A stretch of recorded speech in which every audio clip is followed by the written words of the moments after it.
आज के talk shock में हम बात करेंगे दो इश्यूज़ पर, जिनमें से एक कहानी बिल की है जो कि पास ना हो सका। वो क्या बिल था और क्यों पास ना हो सका ऐसे टाइम पे जिधर गवर्नमेंट ने थोक के हिसाब से बिल पास किए हैं, तो वो उस बिल की कहानी हम सुनाएंगे। और दूसरा जो बाजोड़ में होने वाला अफसोसनाक वाक़या, उस पर हम बात करेंगे।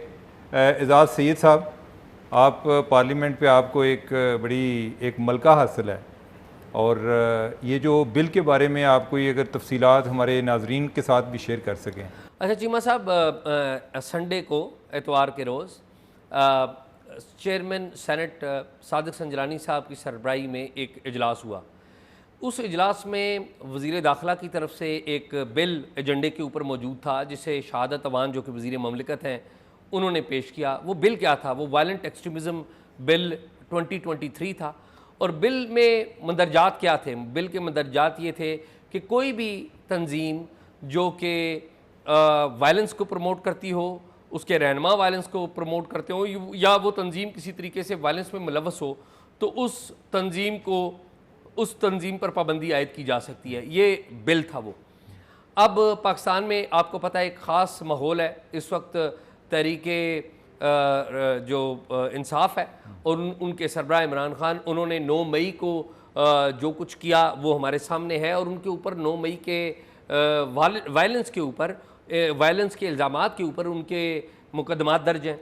और मुल्क में ये बात भी एक आपको पता है चीमा साहब के ये भी मशहूर हो रही है कि शायद इस जमात के ऊपर पाबंदी लगा दी जाए। ये जमात जो है, आजकल इत्तफाक ऐसा कि ये जमात इस्टेब्लिशमेंट की दोबारा कुर्बत हासिल करना चाहती है, और एट द सेम टाइम ये जमात इस्टेब्लिशमेंट के ऊपर तनकीद भी कर रही है। तो इस तनाज़र में ये बिल पेश किया गया। जब पेश ये बिल किया गया तो हुआ ये कि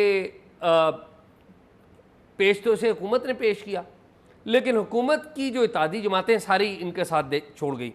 JUIF वो इनका साथ छोड़ गई। मुस्लिम लीग नून के अपने सेनेटर इरफान सदीकी, उन्होंने कहा कि जी ये बिल इसको मंजूर ना किया जाए। JUIF के कामरान मुर्तज़ा और उनके जो डिप्टी चेयरमैन रहे हैं वो, मुख्तलिफ जो उनके सेनेटर्स हैं, उन्होंने इसकी तनकीद की। अवामी नेशनल पार्टी इसकी मुखालिफ है। नेशनल पार्टी जो बलूचिस्तान की है, हुकूमत की इत्तेहाद में शामिल है, ताहिर बजिंजो साहब, उन्होंने इसकी मुखालफत कर दी। PTI ने तो उसकी मुखालफत करनी ही थी। नतीजा क्या निकला? नतीजा ये निकला कि ये बिल, चेयरमैन ने कहा कि जी मैं इसे ड्रॉप कर देता हूँ। जब बिल जो है ईवान में पेश कर दिया जाता है ना चीमा साहब, तो बिल के ऊपर वोटिंग होती है। अब 2 ऑप्शन होते हैं, एक तो ये है कि ड्रॉप कर दिया जाए, ड्रॉप करने का मतलब है मौखर कर दिया जाए। दूसरा ये है कि वोटिंग करवा ली जाए। अगर वो रिजेक्ट हो जाए तो फिर एक बिल दोबारा लाने के लिए एक लंबा प्रोसेस करना पड़ता है। तो चेयरमैन साहब के ऊपर भी सवाल हुआ, सादिक संजरानी साहब के ऊपर भी, कि जी आपने ये बिल क्यों पेश किया?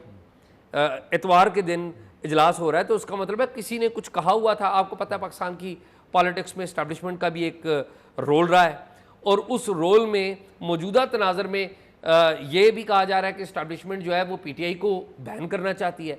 तो यूँ लग रहा था, तासुर ये था चीमा साहब कि शायद इस्टेब्लिशमेंट की तरफ से ये बिल डाला गया और ये इस्टेब्लिशमेंट इसे मंजूर कराना चाहती है, लेकिन वहाँ पर जब ईवान के अंदर ये पेश किया गया तो माहौल ही मुख्तलिफ खड़ा हो गया।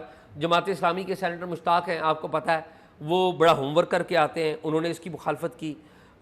और भी बहुत सारे लोगों ने इसकी मुखालफत की, लेकिन जो चीदा लोग हैं उनका मैंने आपको जिक्र किया है। तो नतीजा ये निकला कि ये बिल, चेयरमैन ने वोटिंग नहीं करवाई, चेयरमैन ने बिल ड्रॉप कर दिया। और मैंने सुना है पार्लियामेंट की राहदारियों से कि एक फेडरल मिनिस्टर जो है वो चेयरमैन के पास उन्होंने पैगाम भिजवाया या उन्होंने रब्ता किया कि बिल की वोटिंग ना करवाएं, ड्रॉप कर दें। तो ये बिल ड्रॉप हो गया। और लेकिन इसमें ना एक ख़ास बात है कि पीपल्स पार्टी, जिसकी हम बड़ी तारीफ़ें करते हैं कि वो राइट्स की बड़ी बात करती है पार्लिमानी बिजनेस में, अनडाउटेडली इसमें कोई शक नहीं है, पीपल्स पार्टी का बड़ा एक बाकी जमातों की बनस्बत बड़ा मुस्बत किरदार है और बड़े एक्सपीरियंसड है। लेकिन चीमा साहब, आप देख के हैरान होंगे कि शरी रहमान साहब इस बिल की हिमायत करती हुई मिलेंगी आपको। शहादत अवान साहब ज़ाहिर है उन्होंने तो ये बिल पेश किया था। सिर्फ एक पीपल्स पार्टी थी जो ईवान में इसकी हिमायत कर रही थी। और अब सवाल तो ये भी पैदा होता है ना कि ये माहौल बना कैसे? ज़ाहिर है ये तो एक फितरी सवाल पैदा होता है ना चीमा साहब। मैं अब आपको बताऊं कि अमली तौर पे हमारी जो पार्लियामेंट है वो काम नहीं कर रही। पार्लियामेंट क्यों काम नहीं कर रही? पार्लियामेंट के जो 3 ऐवान हैं वो है सेनेट है, कौमी असम्बली है और सदर है। तो तीनों ऐवानों का अपना अपना एक किरदार है। इनमें से जो सबसे मौसर ऐवान है वो है कौमी असम्बली का ऐवान। कौमी असम्बली में अमली तौर पर अपोजिशन कोई नहीं है। राजा रियाज ज़ाहिर है वो अपोजिशन नहीं है। तो जब अपोजिशन का किरदार नहीं है, सेनेट से अगर कोई बिल पास होकर जाएगा असम्बली में तो वो ऑटोमेटिक पास हो जाएगा, क्योंकि अपोजिशन ही कोई नहीं। शायद लेकिन ये वैसे बिल में प्रॉब्लम क्या है? ये जो वायलेंट एक्सट्रीमिज्म है इनके इसको पास करने में क्या प्रॉब्लम, एतराज़ क्या है? अच्छा, अब ना एतराज़ क्या है?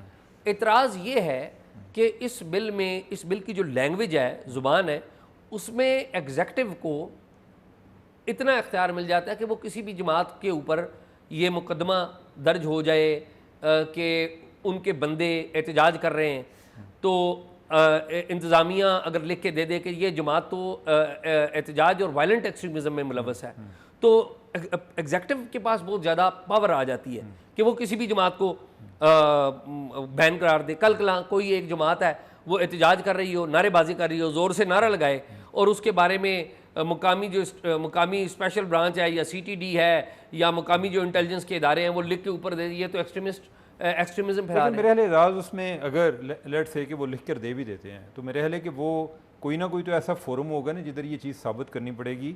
मैंने तो नहीं बिल पढ़ा, लेकिन मेरे ख्याल है कि उसमें तरीकाकार ज़रूर दिया गया होगा कि अगर कोई इस तरह की उनके बारे में रिपोर्ट आती है तो ये अदालत में पेश की जाएगी। कोई ऐसा फोरम तो होगा कि जिसको पेश की जाएगी। नहीं उमर, बिल में जो पावर है ना वो एग्जेक्टिव को दी गई है, हुकूमत को इस बात का इख्तियार दिया गया है।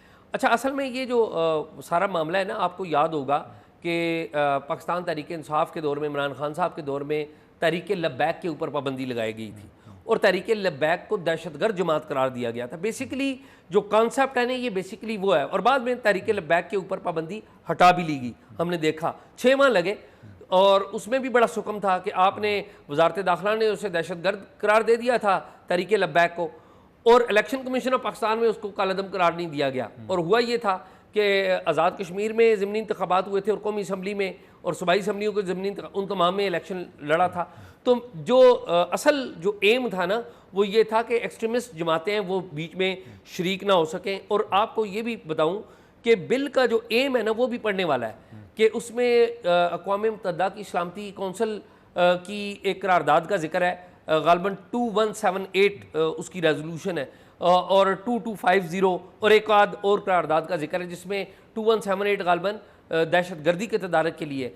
तो उसका साइन हमने, पाकिस्तान ने उसे रेटिफाई किया हुआ है। तो उसके तनाज़ुर में कहा गया कि जी हम इस पर पाबंदी लगाने का इख्तियार होना चाहिए। अच्छा एजाज, वैसे मेरे इधर जो है मेरा एक व्यू ये है, पहली बात तो ये है कि जब फैशिज्म पे बात आती है ना या वायलेंस जो है पॉलिटिकल वायलेंस पे बात आती है तो इसमें ये एक बात की जाती है कि जो इस तरह के एक्टर्स हैं जो इन चीज़ों को प्रमोट करते हैं, हमारे रास्ते में कोई गेट कीपिंग का कंसेप्ट जो है ना वो मिसिंग है। ठीक, यानी ये पाकिस्तान के साथ नहीं है, पूरी दुनिया में। ठीक, कि आप देखें रिपब्लिकन में ट्रंप जो है ना आगे उसने पूरी रिपब्लिकन को टेक ओवर कर। ठीक बात।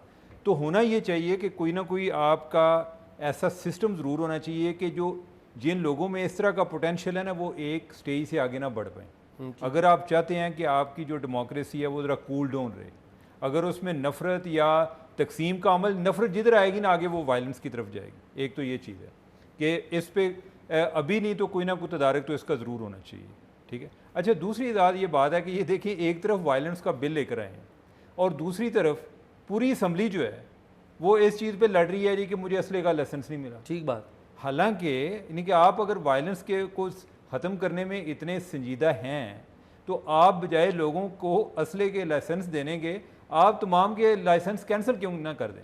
आप कर दें ना। यानी कि आप ये है जी कि इसके बाद जो है कोई आम आदमी स्वाय जो लॉ इन्फोर्समेंट एजेंसीज़ हैं उनके अलावा कोई बंदा असला नहीं रख सकता।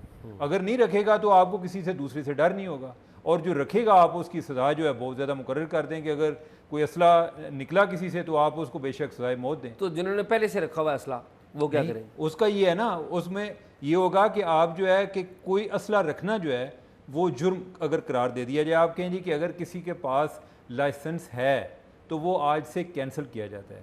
और ये असला जो है ये हुकूमत पाकिस्तान को, आप या मुतलका जो भी हैं, को आपका पुलिस स्टेशन है या कोई और ऐसी जगह बता देते हैं कि सब लोग उधर असला जमा करा दें, इसके बाद अगर किसी के पास से असला बरामद हुआ तो उसकी आप सज़ा जो है बेशक सज़ाए मौत रखें या उम्र कैद रखें, ठीक है, जिसमें लोगों को इंसेंटिव नज़र ना आए, उनको पता चले कि अगर मैं पकड़ा गया तो इसमें बख्शिश नहीं होगी मेरी।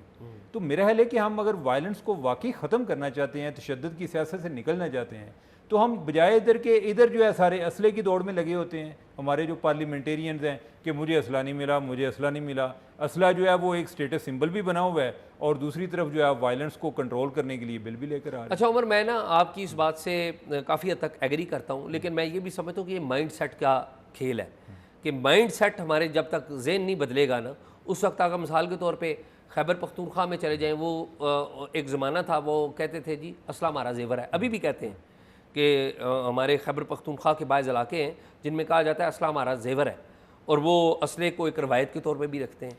मेरे एजाज ये जेवर उतारना चाहिए अब इनका, ठीक है, इनके इनको कोई और जेवर बना दें, हाँ ठीक है, कोई डंडे पर ऐसे दें। तालीम जेवर होनी चाहिए। तालीम जो है जेवर होनी चाहिए। अब ये देखें ना कि पूरा खैबर पख्तूनख्वा जो है वो कोई तालिबान पे तो प्राइड नहीं ले रहा ना, ठीक है, तो लिहाजा यानी कि आपको वजूहात भी बयान करते हैं ना कि इन वजूहात की बुनियाद पे या आपके पास असला ना हो तो आपकी लड़ाई जो है वो क्या कोई एक दूसरे थप्पड़ लगाने तक ही हो जाएगी ना, गाली तक ही हो जाएगी ना। आप जब आपके पास असला होता है आप जो है बंदा मार देते हैं, फिर आप कहते हैं जी बस जी मेरा मीटर जो है ना वो जो है ना मेरा मीटर क्या कहते हैं फिर गया जी, फिर गया मीटर फिर गया, ओहो जी, नहीं कि उसके बाद जो है आप पूरी ज़िंदगी पछताते रहते हैं।